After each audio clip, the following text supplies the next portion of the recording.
Olá, seja bem-vindo a mais um Pode Ser, esse podcast que a cada dia está conquistando mais pessoas. E você que está aqui agora vendo esse vídeo, muito obrigado. Não esqueça de se inscrever aqui nesse canal, acionar o sininho e compartilhar também. Hoje, o Pode Ser recebe um dos líderes religiosos mais influentes, notáveis e divertidos dos dias de hoje.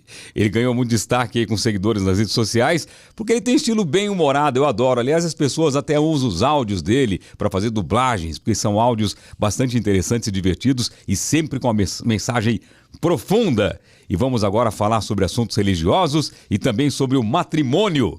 Pois é, eu que sou casado tanto tempo, vou pedir alguns conselhos para ele. Aliás, ele é um pastor seriamente engraçado. Seja muito bem-vindo, pastor Cláudio Duarte. Obrigado, é um prazer, Celso, estar com você. Prazer é meu. O auditório aplaudiu bastante também. É verdade. Fiquei animado com isso. Pastor, vou fazer uma revelação para começar. Você sabe que eu te acompanhava. Te acompanho há muito tempo. E teve uma época que eu olhei e vi o mesmo nome e não vi a mesma pessoa. Eu falei, é a mesma pessoa? O que ele fez que agora ele tá todo bonito e tá galã? Você era muito diferente antes. Na verdade, tem uma coisa aí também, Celso. Tem um ex-técnico de futebol, ex-jogador de futebol, certo? Que o nome dele é Cláudio Duarte. Não, mas não era ele, não. Eu sei, mas não, eu tô falando tu mesmo. Porque quando você digita, às vezes, meu nome, aparece a foto dele. Tá certo? Mas meu pai me deixou de herança uma calvície, tá certo? Foi aquilo que eu recebi. E minha mulher deu um upgrade, né? Ela emagreceu, começou a cuidar e eu vi que estava tendo um desnivelamento muito grande. Tô com esse problema em casa. Então aí o que acontece? Eu resolvi, né, que ia dar uma melhorada no visual, essas coisas, e aí acabei colocando cabelo. E eu não quis ficar novo. Essa não era a minha proposta. Tanto é que eu coloquei cabelo branco. Mas rejuvenesce o cabelo. Isso aí. O meu cabelo é branco e eu acabei enfrentando uma depressão, ok? Não, mas não é possível. Sério, eu enfrentei uma depressão forte e aí a barba acabou aparecendo. Não queria tomar banho, não queria comer, não queria fazer a barba. Faz tempo isso, pastor? Foi antes da pandemia. Antes da pandemia. Então, e só que aí quando a barba cresceu, a minha esposa falou, Cláudio, eu achei que a barba está combinando com o cabelo. E aí eu acabei deixando a barba. Acabou que o visual as pessoas aprovaram. Ficou muito bom. E graças a Deus, e pelo menos eu fiquei mais pertinho da esposa. Visual ficou muito bom. O pastor tá bonito. Ficou bonito assim. Acertou em cheio. Obrigado. Agora, sobre a depressão. Por que muitos líderes religiosos têm depressão? No meu caso, em particular, foi o seguinte. Eu fui eu não tive uma família bem organizadinha, não. Era bem disfuncional. Então eu morei com muitas pessoas. À medida que eu não seguia um protocolo daquele lá, eles acabavam me mandando embora, certo? Então eu sempre me via fazendo uma malinha, uma sacolinha, mudando de uma casa para outra, ok? E aquilo eu não entendia que estava desenvolvendo em mim um problema sério de rejeição. Quando eu fui pastorear a igreja, todas as vezes que uma pessoa saía da igreja, por qualquer motivo que fosse, às vezes apenas porque mudava de endereço, ok? Eu sentia a dor da rejeição. Só que eu não sabia isso, eu não reconhecia isso. Eu só reconheci isso porque uma profissional, né, da saúde emocional, ela me mostrou. Quando eu contei para ela a história, ela entendeu que todas as vezes que alguém saía da igreja, eu startava aquele comportamento de rejeição. Como isso é perfeitamente... Pastor, mas é mais ou menos como um motorista de ônibus, Celso. Certo? A função dele é só dirigir. Tem ponto que ele para, tem gente que sobe, tem ponto que ele para, tem gente que desce. Ele não pode se envolver demais com os passageiros, porque o nome já diz, eles são passageiros, ok? E eu cometi essa falha, e foi isso. Quando ela me deu essa informação, essa ferramenta acabou me ajudando, e aí foi assim meio que um passe de mágica, um milagre. Ela me deu uma ferramenta num dia, 2 dias depois eu já estava de pé, voltei às minhas atividades, certo? E segui a vida. Quer dizer, ela desarmou aquele gatilho. Isso. E ela descobriu qual era o problema. Uma profissional muito boa, hein, para entender isso, né? E aí o que acontece? Hoje eu continuo sofrendo isso, as pessoas continuam chegando. Eu ensino as pessoas hoje que você deve levantar todos os dias de braços abertos para receber quem está chegando e de mãos acenando para se despedir de quem está indo embora, certo? E eu fiz isso na minha vida e hoje vivo bem, graças a Deus. Você, como empresário, não sei, você tem dificuldade para despedir alguém, não? Tenho. Eu sou bem... assim, eu sou um cara que não gosto muito de conflito. Tá certo? Eu também não. Então, eu aprendi que como Deus, ele sempre trabalha com misericórdia e justiça. Você não pode ser misericordioso o tempo inteiro. Tem que ser justo, não é isso? É mais ou menos. Tem hora que você tem que exercer misericórdia e não justiça. Se você exerce justiça o tempo inteiro, você fica uma pessoa... muito fria. Se você acaba exercendo misericórdia o tempo inteiro, você fica meio...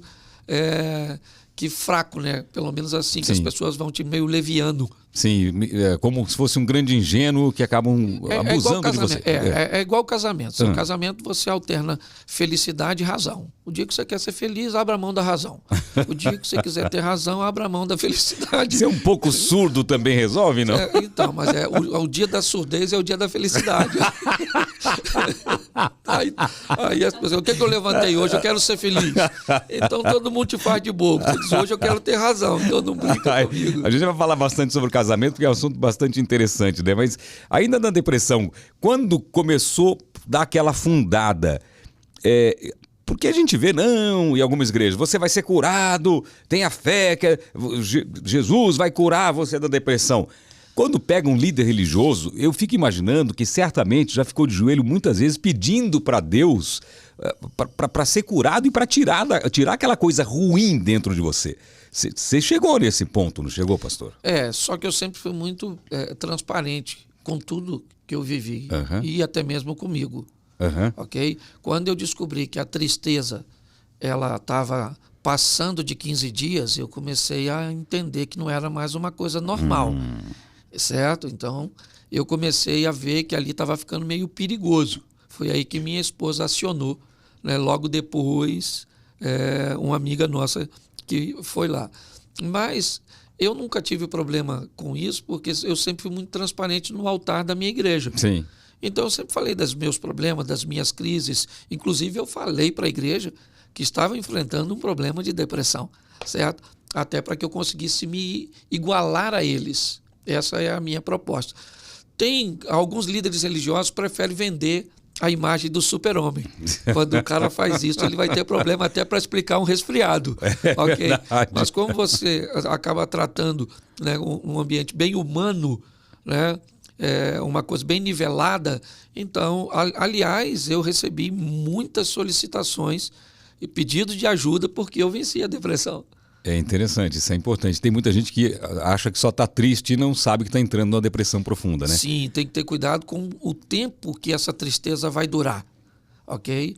Então o tempo é um funcionário de Deus para aplacar essas coisas mais duras. Então quando isso começa a se estender por muito tempo, é melhor você acender uma luz aí de alerta. De alerta. Bom, hoje o pastor é conferencista, palestrante, escritor, comediante, empresário, além de ser pai, marido, avô.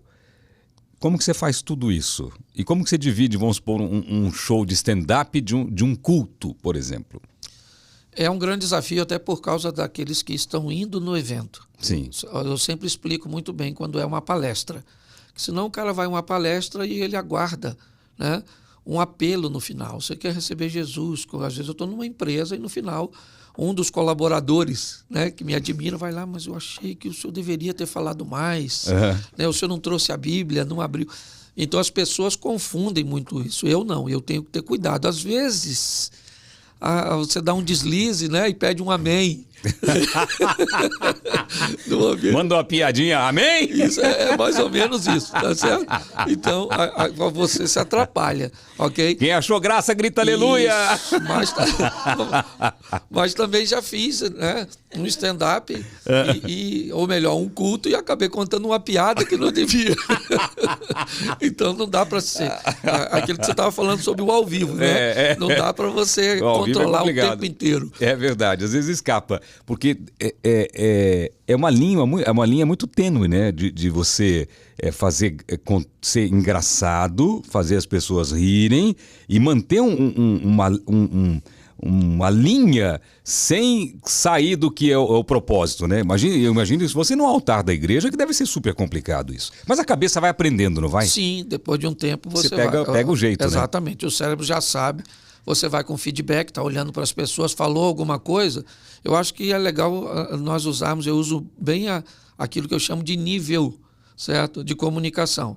Eu vou subindo de nível, se quem está me ouvindo, okay, me der liberdade para subir. Sim, entendi. Então eu contei uma piadinha, eu vi que o pessoal recebeu bem, eu vou para a próxima. Se naquele ambiente, certo? Se eu vi que eles rejeitaram, é dali para baixo. Dali para baixo. Então eu vou fazendo isso. Porque falar de casamento na igreja, você tem que falar de sexo.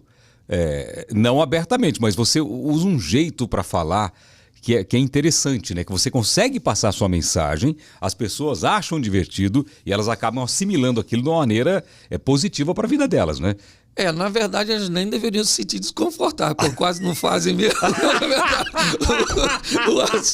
o assunto não deveria nem incomodar. A gente quase não usa isso, então por que se sentir incomodado? Mas é uma quebra de tabu muito. Na verdade, dinheiro, política, sexo, ainda são assuntos bem demonizados ao longo do tempo, certo? Hoje a igreja consegue trabalhar isso de uma forma um pouco mais confortável. A igreja evangélica. Ou isso também tem, não sei se tem na católica, tem? Eu não vi nenhum padre assim, com esse timing, com essa leveza de falar desses assuntos na igreja católica. Talvez eles falem isso e solicite que não haja filmagem, não haja nada. Uhum. Eu acredito que falem sim, tá certo? Num ambiente um pouco mais reservado e não permitindo, porque às vezes para a imagem de um padre é muito desafiador, certo? Falar disso. Então, mas eu acredito que eles tratam sim, porque a Igreja Católica faz um trabalho bem legal no que diz respeito a casamento, e se faz, tem que tratar a parte de sexualidade. E já teve alguma reclamação após um culto de pastor, aquela piada, aquelas mais fervorosas, eu não gostei muito? Já teve? Já teve bastante. Qual foi a brincadeira que gerou isso? Lembra? Eu lembro uma vez que eu estava ministrando, durante as ministrações, eu ministrei 20 minutos só falando de sexo. E aí um senhor levantou e disse bem alto, falou, o senhor não acha que o senhor fala muito sobre esse assunto? E eu falei assim, o senhor tem quantos filhos? Já era um senhor de idade. Ele falou assim, eu tenho 8. Eu falei, pois é, meu senhor. Eu falo e o senhor fala. Aí ele sorriu meio sem graça, sentou e a gente seguiu. Mas assim, quem vai fazer algo novo, Celso, precisa estar preparado com um nível, né, de rejeição. Okay? O que a gente precisa fazer é descobrir se essa rejeição, primeiro, ela é verdadeira, se não é uma coisa particular, tá certo? Nós trabalhamos com regra. Então, quando a aceitação ela é bem maior, você não pode deixar de fazer, porque tem um grupo pequeno que não gosta, até porque sempre vai ter. Então, eu tenho sempre muito cuidado com isso. Mas já vi, uma vez eu fui ministrar uma palavra que não tinha nada a ver de sexualidade, eu falava da nudez do casal, certo? Então, quando Deus criou homem e mulher, ele cria os dois nus. E a palavra nudez ali não está só falando a nudez física, também emocional. Todas as vezes que uma mulher consegue ficar nua diante do marido, certo? Não vestindo suas emoções, falando tudo que sente, expondo tudo, isso fecha a porta para o mal agir. Então eu falei que o marido e a mulher têm que andar pelado. Essa era a minha tônica, essa nudez. Quer fazer alguma coisa de intimidade? Converse os dois. Quer comprar alguma coisa? Não gostou disso, certo? Lida com isso de uma forma bem franca, bem nua, bem transparente. Mas aí dá dupla interpretação. E no final também, um senhor falou assim, o senhor muito pornográfico, que eu tenho que ficar o tempo inteiro pelado na frente da minha mulher. Aí eu falei, bom, aí não vai dar, né? Deixa quieto. Ele já se imaginou com o troço balançando pra lá e pra cá, o dia todo na frente da mulher. Mas era, na verdade, se despir das emoções, de tudo. O importante não é o que você fala,